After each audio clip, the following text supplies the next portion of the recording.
Cuma walaupun masuk surga karena kasih sayang Allah, bukan berarti kemudian kita tidak berbuat apa-apa. Tidak.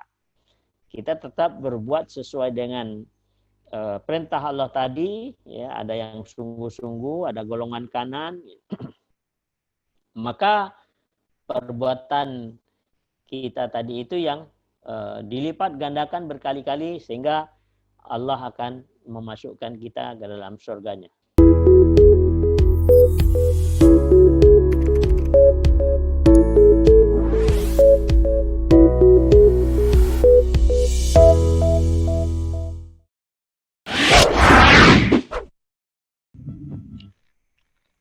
Assalamualaikum warahmatullahi wabarakatuh. Waalaikumsalam warahmatullahi wabarakatuh. Pemahaman buat kita semua, kesehatan, amin. Yang tadi disampaikan Abah itu dalam rangka manusia dan sebagai khalifah untuk berbuat baik sehingga kebaikan itu akan mengantarkan kita ke surga. Kurang lebih tanggapan saya begitu, mudah-mudahan nanti sekarang kita Abah. Ya. Nah, tetapi ada satu riwayat Abah yang menyatakan bahwa yang mengantarkan kita ke surga itu bukan amal ibadah kita, bukan kebaikan-kebaikan kita, tapi semata-mata dari rahmat Allah. Itu pencerahannya bagaimana, Abah? Assalamualaikum. Ya. Ya. Jadi itu hadis kalau itu Pak Iwan. Jadi kita masuk surga itu bukan karena amal perbuatan kita, tapi karena rahmat Allah. Jadi yang dimaksudkan itu sesungguhnya begini. Jadi ketika kita misalnya tadi Allah telah menyatakan di surat 35 ayat 32 bahwa Allah akan mewariskan Al-Qur'anul Karim.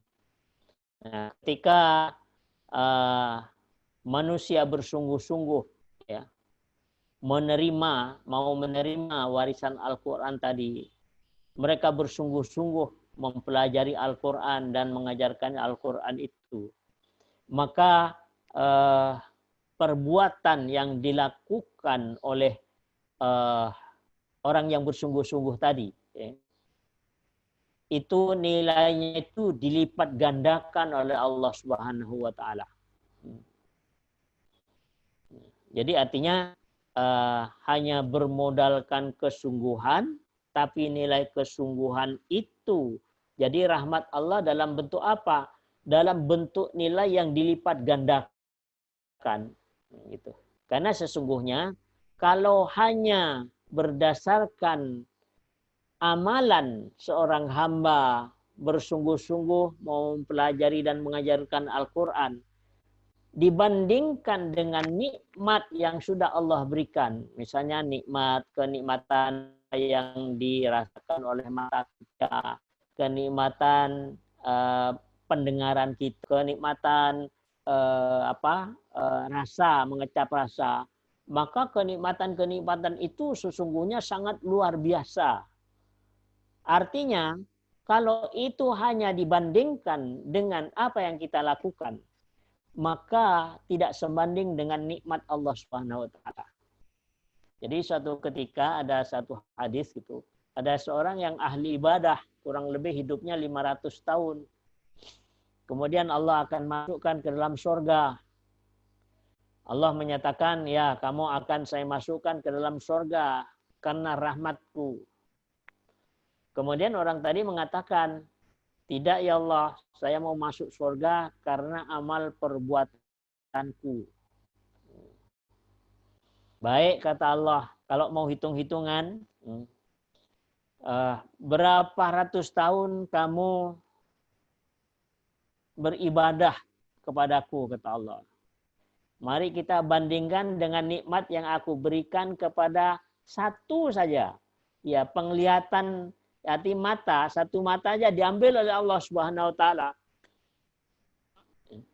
Jadi kalau dibandingkan dengan kenikmatan mata bisa melihat, satu mata diambil, ya, tidak cukup kalau dibandingkan dengan amal kebajikan yang kita lakukan. Gitu.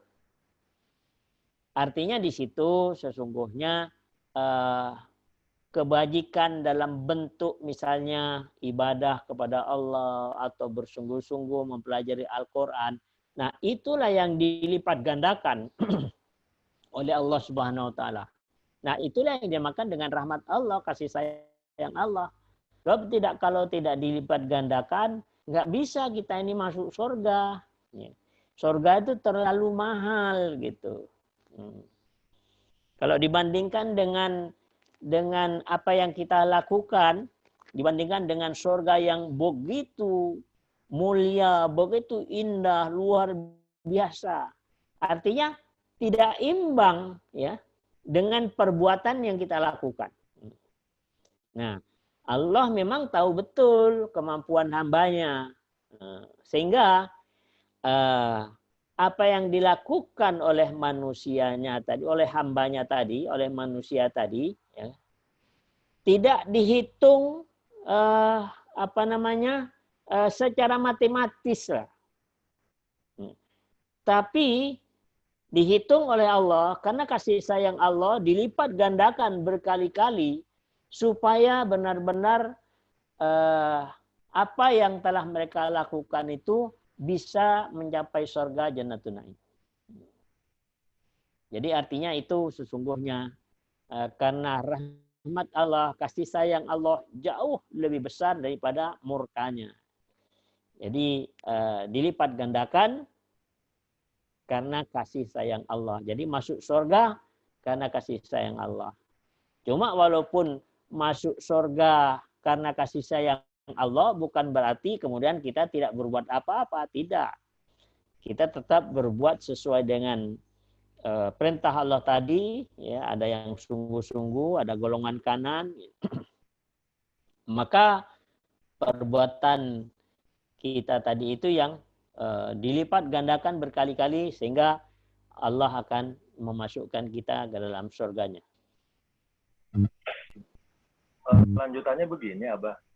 Kita sebagai makhluk itu kan diminta untuk melakukan ibadah. Artinya di situ ada pilihan, Abah ya. Kita terutama saat awal. Jadi ada yang menyatakan bahwa hidup ini memang sudah dituliskan, ditakdirkan pada saat 4 bulan kita di dalam rahim. Di situ ada penjelasan-penjelasan dari Al-Qurannya, Bah. Sehingga kelompok ini menyatakan bahwa kita ini hidup sebagai seolah-olah sebagai wayang, terserah Allah. Kita benar-benar punya pilihan, gitu kan? Nah, tetapi berseberangan dengan satu yang lain bahwa hidup ini justru memilih. Nah, sampai saat ini memang buat saya masih belum begitu paham, Abah, jadi mohon pencerahannya mengenai dua kelompok ini kaitannya dengan tugas kita sebagai khalifah adalah untuk menjadi orang-orang atau makhluk yang selalu beribadah kepada Allah. Artinya kan itu kita ini diminta untuk memilih. Mohon penjelasannya, Pak. Terima kasih. Assalamualaikum. Ya. Ya, itu sesungguhnya pertentangan antara Mu'tazilah dan Jabariyah ya. Jadi kita ini kayak wayang. Jadi kalau memang sudah ditakdirkan Allah masuk surga, ya udah masuk surga. Kalau memang ditakdirkan masuk neraka, masuk neraka. Nah, itu sebenarnya tidak seperti itu, ya. Pendapat itu sesungguhnya ada pendapat yang salah gitu. Ya. Sekarang begini, ketika Allah Subhanahu wa taala ya menciptakan makhluknya, ya, semuanya sebelum Adam diciptakan oleh Allah Subhanahu wa taala, kan yang ada makhluk di situ ada malaikat, ada jin yang sudah duluan. Dan mereka berada di surga. Gitu. Jadi Allah tidak menciptakan manusia itu masuk neraka, tidak.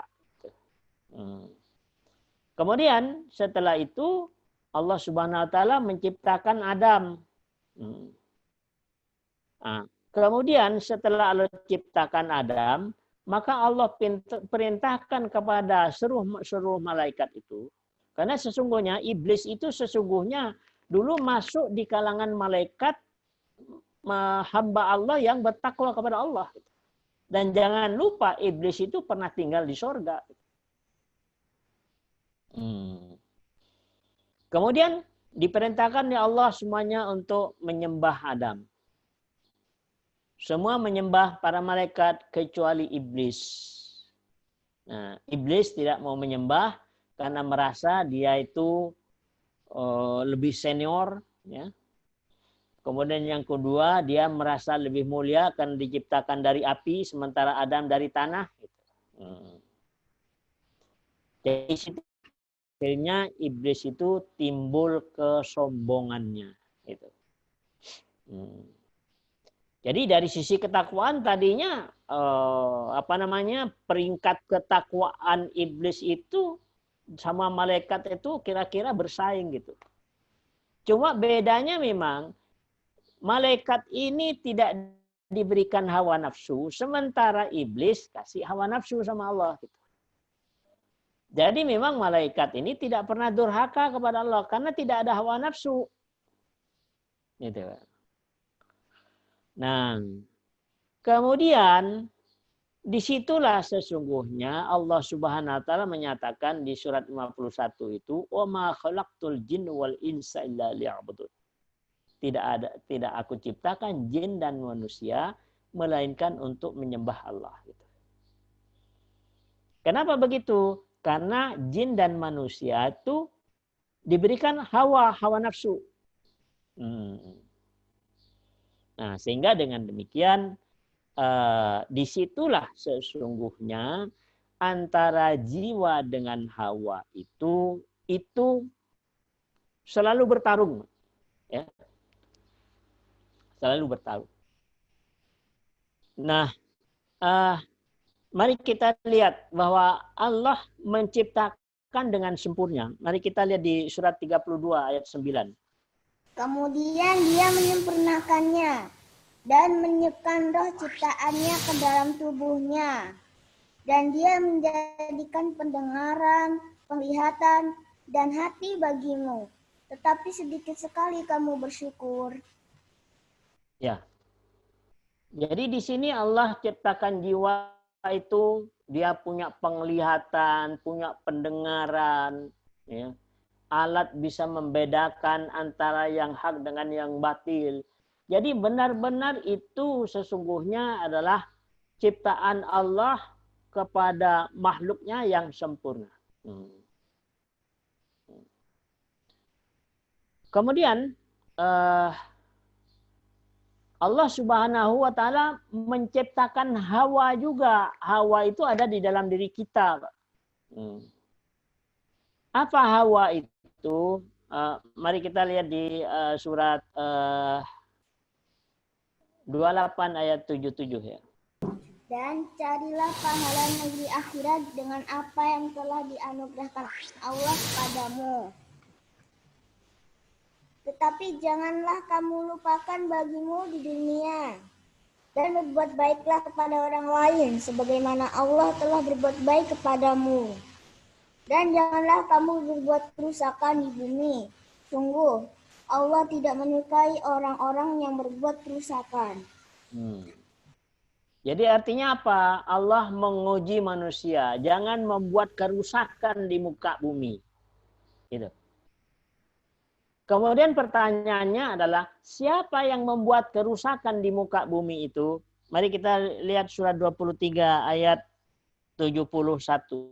Dan seandainya kebenaran itu menuruti keinginan mereka, pasti binasalah langit dan bumi, dan semua yang ada di dalamnya. Bahkan kami telah memberikan peringatan kepada mereka, tetapi mereka berpaling dari peringatan itu. Ya.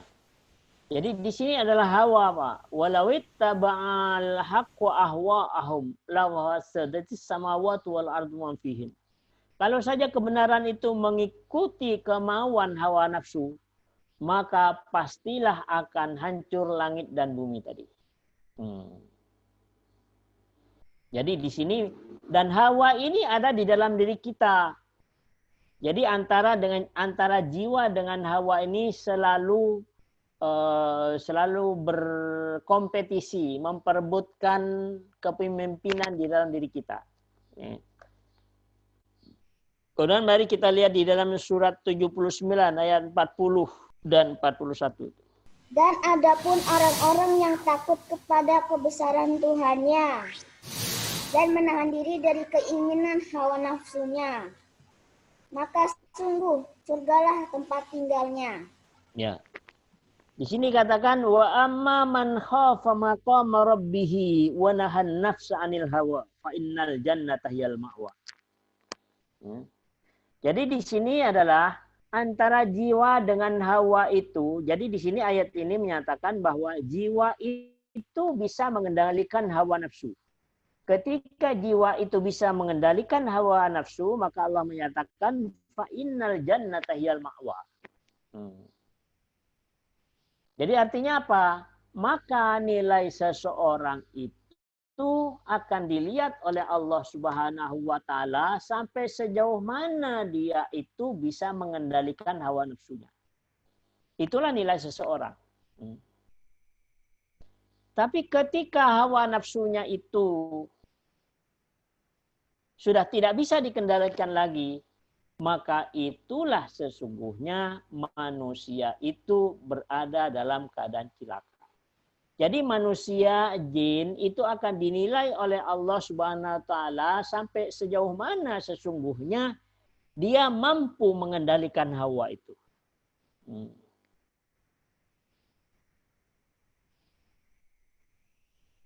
Jadi di sini Allah Subhanahu wa taala sudah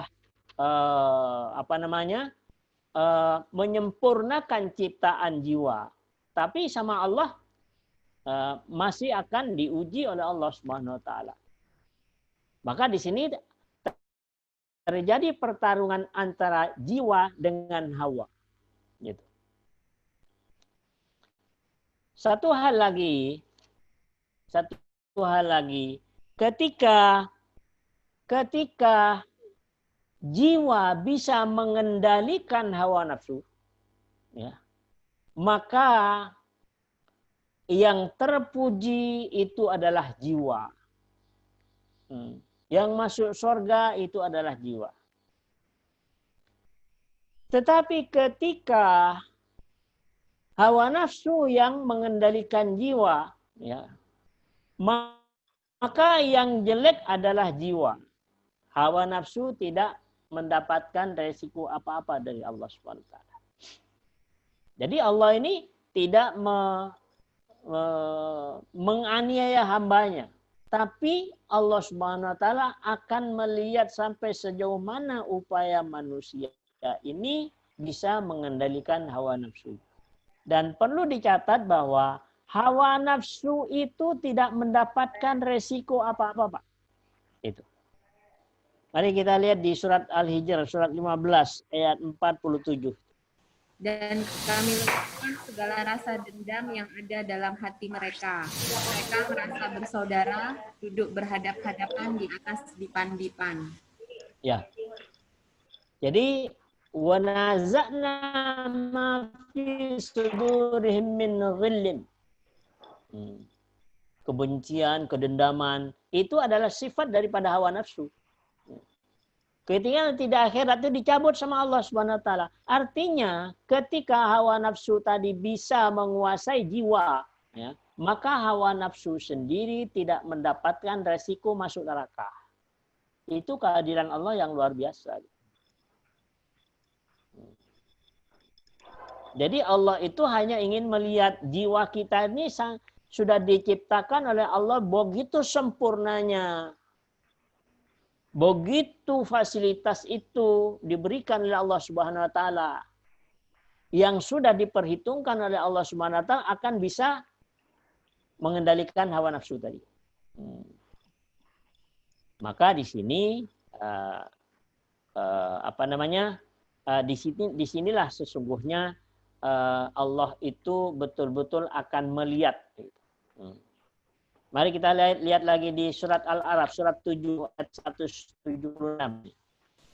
Dan sekiranya kami menghendaki, niscaya kami tinggikan derajatnya dengan ayat-ayat itu. Tetapi dia cenderung kepada dunia dan mengikuti keinginannya yang rendah. Maka perumpamaannya seperti anjing. Jika kamu menghalaunya, dijulurkannya lidahnya. Dan jika kamu membiarkannya, ia menjulurkan lidahnya juga. Demikianlah perumpamaan orang-orang yang mendustakan ayat-ayat kami. Maka ceritakanlah kisah-kisah itu agar mereka berpikir. Jadi artinya apa? Allah Subhanahu wa taala menurunkan Al-Qur'an. Sesungguhnya dengan Al-Qur'an itu Allah ingin tinggikan derajatnya, ya. Tapi manusia itu lebih cenderung kepada dunia dan hawa nafsu. Tidak cenderung kepada Al-Qur'an. Maka Allah di sini memberikan perumpamaan, akan jadilah manusia itu manusia serakah. Allah menggambarkan seperti anjing, di mana anjing itu lidahnya menjulur, artinya hidup itu tidak pernah puas. Ya, jadi kalau dia mendapatkan sesuatu, ya, dia tidak pernah puas, masih ingin menginginkan sesuatu yang lain lagi. Nah, itu yang dinamakan dengan orang yang lebih cenderung kepada hawa nafsu, ya. Dunia dan hawa nafsu. Jadi dunia dan hawa nafsu itu sparring partnernya. Jadi hawa nafsu itu partnernya adalah dunia. Dan itu kelas rendah kata Allah. Sebetulnya kalau saja mereka itu ingin aku naikkan derajatnya, maka sudah Allah siapkan, sudah Allah fasilitasi dengan Al-Qur'anul Karim. Tetapi mereka lebih cenderung kepada hawa nafsu dan dunia tadi. Maka akan yang tadinya akan dinaikkan derajatnya, maka akan menjadi derajat yang terendah. Jadi di sini sesungguhnya Pak Iwan, artinya bahwa Allah Subhanahu wa taala, ya, semuanya tidak akan merubah satu kaum kalau tidak kaum itu sendiri yang mau merubahnya. Ya, karena disitulah sesungguhnya Allah ingin menilai seseorang akan masuk surga dan masuk neraka perjuangannya tadi gitu. Sementara yang mempengaruhinya berupa hawa tadi itu dibebaskan oleh Allah Subhanahu wa taala dari kisah. Jadi hawa nafsu itu tidak masuk surga, tidak masuk neraka gitu. Nah, kalau kita bisa mengendalikan hawa nafsu, maka jiwa yang menang. Dan yang terpuji adalah jiwa. Tapi kalau hawa nafsu yang menang, jiwa yang kalah, maka yang mendapat resiko adalah jiwa. Hawa nafsu tidak dapat resiko dari Allah Subhanahu wa taala. Sehingga apa yang dikemukakan dari Pak Iwan tadi itu pendapat yang salah, Pak. Mari kita kembalikan saja kepada Al-Qur'an Karim. Itu adalah pendapatnya Mu'tazilah dan Jabariyah, ya. Al-Qur'an sebenarnya tidak seperti pendapat mereka dalil Qur'annya, Bah, ya. Mungkin masalah penafsiran aja, Bah. Kenapa, Pak Iwan? Mohon maaf Pak Iwan, suaranya tidak jelas Pak Iwan.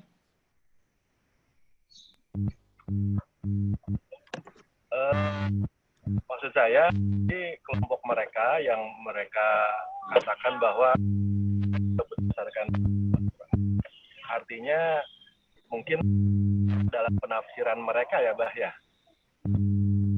Iya, artinya begini Pak. Ini pertanyaan yang bagus, ya. Artinya apa? Kita jangan jadikan pendapat manusia itu jadi pegangan hidup. Kacau Pak nanti kita. Yang kita jadikan pegangan hidup itu adalah Al-Qur'anul Karim. Bukan pendapat manusia. Yang kita menjadikan pegangan kebenaran. Jangan pendapat manusia, jangan pendapat kiai, jangan pendapat mazhab, jangan pendapat siapapun. Maka di sini yang menjadikan pegangan kita adalah Al-Quran. Supaya kita tidak bingung, Pak. Coba buka surat 13 ayat 11 deh. Baginya manusia ada malaikat-malaikat yang selalu menjaganya bergiliran dari depan dan belakangnya. Mereka menjaganya atas perintah Allah. Sesungguhnya Allah tidak akan mengubah keadaan suatu kaum sebelum mereka mengubah keadaan diri mereka sendiri. Dan apabila Allah menghendaki keburukan terhadap suatu kaum, maka tak ada yang dapat menolaknya. Dan tidak ada pelindung bagi mereka selain Dia. Ya. Jadi di sini dikatakan bahwa Allah itu tidak akan merubah satu nasib satu kaum. Jadi yang merubah nasib apa? Kaum sendiri itu yang akan harus merubah. Melakukan sesuatu. Karena semuanya sudah difasilitasi oleh Allah Subhanahu wa taala. Sudah dikasih jiwa, sudah dikasih Al-Qur'an, ya. Bisa membedakan antara yang hak dengan yang batil jiwa tadi gitu. Jadi Pak Iwan, kita jangan sekali-kali pendapat orang lain tuh dijadikan pegangan hidup, Pak. Ya. Nanti kita bingung hidup itu. Harus Al-Qur'anul Karim, kembali kepada Al-Qur'an, Pak. Ya. Jangan pendapat manusia yang membingungkan itu yang kita jadikan prinsip. Akhirnya kita jadi ikut bingung. Padahal Allah tidak mengatakan seperti itu di dalam Al-Quran Karim. Mereka menyandarkan pada 3 bulan. Itu kan Allah menyuruh malaikat untuk meniupkan roh. Nah, pada saat ditiupkan roh itu kan ada 4 perkara. Salah satunya adalah baik buruknya manusia. Nah, mereka bersandar kepada dalil itu katanya, Bah. Ya itu kan pendapat, Pak Iwan. Pak Iwan jangan pegang pendapat manusia. Kembalikan kepada Al-Quran. Di surat 13 ayat 11. Allah tidak akan merubah nasib satu kaum kalau kaum itu tidak mau merubahnya. Itu kan sudah jelas. Jadi jangan pendapat itu yang dipakai. Mari kita kembalikan kepada Al-Quran. Karena Al-Quran tidak mengatakan seperti itu.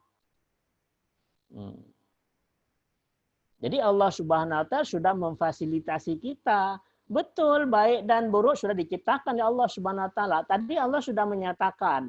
Allah sudah mewariskan Al-Quran. Ternyata di situ ada 3. Ada yang sungguh-sungguh, ada yang pertengahan, bahkan ada yang mendolimi diri sendiri. Gitu. Sehingga dari situ sesungguhnya Allah Subhanahu wa taala tidak pernah mentakdirkan manusia masuk neraka maupun mentakdirkan manusia masuk surga. Maka Allah menyatakan bahwa Allah tidak akan merubah nasib satu kaum kalau tidak kaum itu mau merubahnya. Itu di surat 13, Pak, ayat 11. Jadi Pak Iwan, saya minta kembali saja kepada Al-Quran, Pak. Nanti Pak Iwan bingung, Pak. Dengan pendapat manusia. Pendapat manusia terbatas, Pak. Itulah sesungguhnya bagaimana kita ini mau bersungguh-sungguh menggali di dalam Al-Quranul Karim. Supaya kita tidak bingung. Itu pendapat mazhab. Belum pendapat mazhab-mazhab yang lain. Wah, Masya Allah Pak, bingung Pak. Saya memang baca itu. Mereka itu mendefinisikan akal saja sudah saya nggak cocok gitu. Nggak cocok dengan Al-Quran. Apa itu akal, apa pikiran? Itu sudah, kalau menurut saya sudah keluar dari rel gitu. Mari kita kembalikan kepada Al-Quran. Al-Quran inilah sebagai referensi. Ya. Jadi pembenarnya itu yang tidak pernah salah itu adalah Al-Quran. Maka yang harus jadi ukuran Al-Quran. Bukan pendapat mazhab. Bukan pendapat Mu'tazilah. Bukan pendapat Jabariyah, bukan pendapat Qadariyah, bukan pendapat mazhab-mazhab yang lain. tapi kembalikan saja kepada Al-Quran Karim. Udah selesai, Pak. Nanti Pak Iwan bisa bingung itu. Bingung, Pak. Hidup cuma sekali. Bingung selamanya, kan gak nyaman juga, Pak. Kira-kira begitu, Pak Iwan. Wallahu a'lam.